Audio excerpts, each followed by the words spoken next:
Okay, folks, you're with Hey Coach Tony on ESPN Radio this fine Saturday morning. And we're talking today in general terms about the communication between parents and coaches. Just went through a couple of scenarios. We do have the studio lines open at 855-HEY-COACH. As I alluded to before we went to break, we got a bunch of emails during the week from parents and coaches alike that were outlining I guess a laundry list of complaints that we have about one another as parents and coaches. I got to tell you, as I go through the list, some of these may sound a little ridiculous, but as you peel them back, it's kind of tough to argue and say that any of these claims are actually false. So I'm just going to basically read through these before I give you my opinions, and obviously if you have something to share, just give us a call here in the studio at 855-HEY-COACH. I'm going to start with the coaches and the complaints that they have about parents. And remember that these are in no particular order, so let's just kind of group these as we can. The first complaint that I got from coaches about parents is what I would just simply group in as what I'll call bleacher etiquette. And it encompasses everything from parents that are coaching their kids from the sidelines to being loud and obnoxious, arguing with officials, whatever. So obviously that's a big one that we as coaches have to deal with when parents don't know how to behave when they're sitting in the stands. The second complaint I received from coaches is that parents tend to not really care about playing time as a general concept. They only really care about it as it pertains to their own kid. Interesting point. The third one, coaches hate when parents push their kids too much. Number 4, and this is one that every single coach is waiting for me to say, parents think that their kid is much better than he or she really is. And the fifth one, which is a little bit more of a subtlety, and some of you parents don't realize that we as coaches know you do this. Coaches hate when parents try to be very subtle in a conversation and hint as to what position their kid should be playing. Now, needless to say, there are plenty of other complaints, and I'm sure we missed some, but at least that's a start. If you're a parent and you think we're off base on any of these, or if you care to defend anything on this list or have something to add to it, just give me a call at 855-HEY-COACH. Now, before I get into my thoughts on the coaches list, I will run down the parents list as well, so we can start getting some open debate going here. And again, these are in no particular order. The first complaint we got from parents is the coach thinks that because he goes through a training course at the YMCA, he is now an expert. Okay. Second one, and this tends to be for coaches of younger kids. Coaches, they hate when coaches favor their own kids in the games. Third point, coach focuses too much on winning instead of teaching the kids. Fourth one is coach tends to leave the best kids in for most of the time, so the other kids fight over scraps as it pertains to playing time. And the fifth one is they are playing the kids in the wrong positions. All right, coaches, so this should be not too much of a surprise because parents aren't that good at keeping themselves subdued, so they tend to tell you when they're not happy. So at least now you know what they think. So if they're off base or perhaps you got some explaining to do to defend yourself, just give us a call here at 855-HEY-COACH. Those are the toll-free studio lines. Let me start by telling you what I found to be of interest in this little study that evolved over the course of the week. It kind of jumped off the page at me, and it may not be as obvious if you were just listening, but did you notice that there were any similarities in the two lists? I happen to notice that there were a lot of similarities. I think isn't it kind of funny how there are some parallels in how parents and coaches both seem a little bit disturbed at how one another are handling the same exact issue. Let me explain to you what I mean by that. Parents, obviously, from what I heard and what was sent to me, parents seem to think that coaches favor their own kids. Okay? I mean, let's be realistic about that. I mean, that's something that happens all the time. And it may or may not be true, but coaches also seem to think that parents think way too highly of their own children as well. So where does that leave us? All right, listen, Hey Coach is the studio line, but I'm going to start taking your calls. We're actually going to go to Kirk, who is calling in from Chicago. Hey Kirk, you're on Hey Coach Tony. How you doing this morning? Hey, good to hear you on ESPN. Oh, Kirk, how's my buddy Kirk Mango, who is a contributor to, what's the paper in Chicago? Do you have the blog on Chicago, Kirk? Yeah, Tribune Chicago Now. Right, well, Kirk, I write the Athlete's Sports Experience, Making a Difference.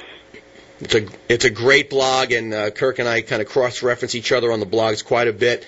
But and by the way, thank you for the kind thoughts about getting on ESPN here, Kirk. What do you think about all this as we're going through this communication piece between the parents and coaches?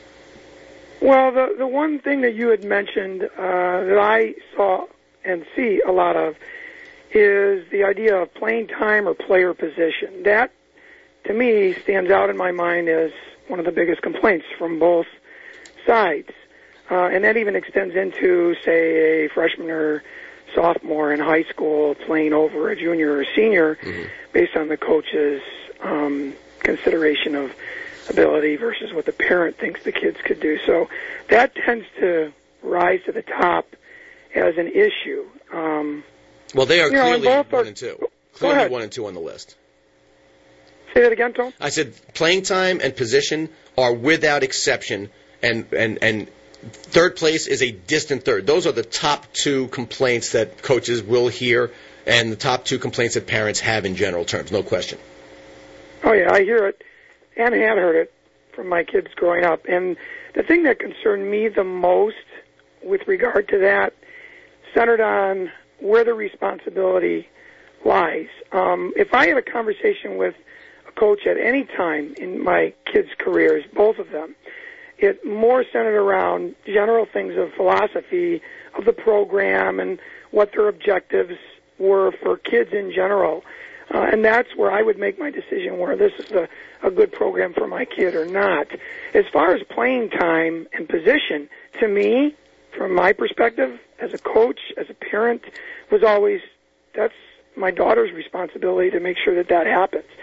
So it was never something that I would bring up to a coach, but it is something that I hear consistently. And, I go away sometimes scratching my head because to me, that's up to the athlete. And, life sometimes is not going to be fair. That is a life lesson. And it's a great life lesson for a kid to learn. How am I going to get beyond this adversity? How am I going to, because maybe it is adverse, maybe it isn't fair. Okay, what are you going to do about it? Sure. How are you going to step into the plate and take that swing? Oh, that's my take on it. Well, Kirk, thank you for the call. As always, much appreciated. And I think Kirk brings up a great point in that, sports mirrors life lessons in a way that nothing else does. And this is where we start getting a little bit lower into the communication level, and you peel the onion back a little bit more. I'm a huge advocate of you can always talk to a coach, but if you're really, as these kids get older, I think you're going to be much better served if you teach your kids to talk to a coach. Again, if you're upset about playing time, hate to say it, keep your mouth shut. If your kid is upset about playing time or the position that he or she is playing, teach your kid how to have the conversation with the coach. And I think Kirk brought up a really good point in that it's really about philosophy. It could be something unfair, but in general terms, if you're out of position, it could be a coach simply saying, hey, based on your speed and your other physical attributes, I know you played defense your whole life, but we're going to move you to midfield. And there are scenarios that unfold like this every day and in every sport and with every town and city in this country. So, again, it's a great point, Kirk, and I do appreciate it. As I was just saying, what I also found interesting were the similarities between the lists that we had. Parents think coaches favor their own kid. Coaches think parents think too highly of their own kid. Here's another interesting comparison. Coaches seem to think that parents are too hard on their own kids, while the parents seem to feel in similar fashion that the coaches are only interested in winning and not developing players. And there's another one I saw, and this one's a little more obvious if you were paying attention. Parents think coaches don't know, and this goes to what Kirk was saying, they don't know where a kid should be playing, and coaches find it equally as annoying when we as parents drop hints as to where we think our kids should be playing. Of course, it wouldn't be a discussion about kids in sports without both sides chiming in about playing time, so I'm going to treat that one kind of separately. But what does all this tell us? You compare these two lists, what does it tell us? Simply enough, I think it shows that the parents and the coaches are pretty much concerned about the same things. The real problems arise when these concerns are communicated poorly and improperly. So, I'm going to start going through these one at a time, and we'll start to figure it out. And again, if you have thoughts that you want to share with us on the topic, just give me a call in the studio at 855-HEY-COACH. It's 855-439-2622. Now, I'm going to start by asking the parents to let's first try to see each of these coaches' concerns through the coach's eyes. Well, maybe we'll shed a little light on it. The first one, parents coaching from the sideline. Or in general, we were talking about bleacher etiquette. Let's face it, this is one of the unnecessary headaches that almost every single coach faces. We, as parents, don't really understand how disruptive we can be when we don't behave properly at the games. And when I say don't behave properly, it doesn't have to be dropping F-bombs as loud as you can from the stands or, throwing a drink on an umpire. That's not necessarily what we're talking about. Something as simple as shouting instructions to our kids, we think that it's constructive. But you know what? Nothing could be further from the truth. When we shout instructions, we affect our kids' concentration, we affect the other kids on the team, and worst of all, sometimes we're given instructions that are diametrically opposed to what the coach may have been teaching all week long in practice. Think about that for a second. If you were a coach and you took the time to teach something all week long, and then a parent decides to openly contradict you, whether you mean it or not, the coach may view that as an open contradiction. How would you feel if you were the coach? It's kind of a slap in the face, right? Well, as for arguing with the officials, you know what most coaches tell me? They say that when their parents get out of line with officials, it's embarrassing. It's embarrassing for the coach. When there's a game going on, the fans as well as the players are a reflection of the team or the school and ultimately a reflection on the coach. And this is the case from pee-wee sports all the way up through high school. So, do yourself and your coaches and your kids a favor and don't be an embarrassment to them. Now, besides, and this is the one I always love to do, I don't know why no one talks about this one, and I said it many times before. In fact, a couple weeks ago when Barry Mano was the head of the National Association of Sports Officials was on my show, I kind of posed this to him. When was the last time you were at a game where there was a close play and a group of parents starts to berate the officials, and the official all out of nowhere goes, you know what, timeout. You know what, wait a second. Mr. Johnson up there, granted he's cursing at me, but he's right. So let's go back and change that one. All right? Let's take those points off the board. It wasn't an out, whatever the case may be. It never happens. And that's not the reason why you should behave well, but don't be an idiot. Yelling at an official, especially as a parent or some, obscure entity in the stands, it just does not work.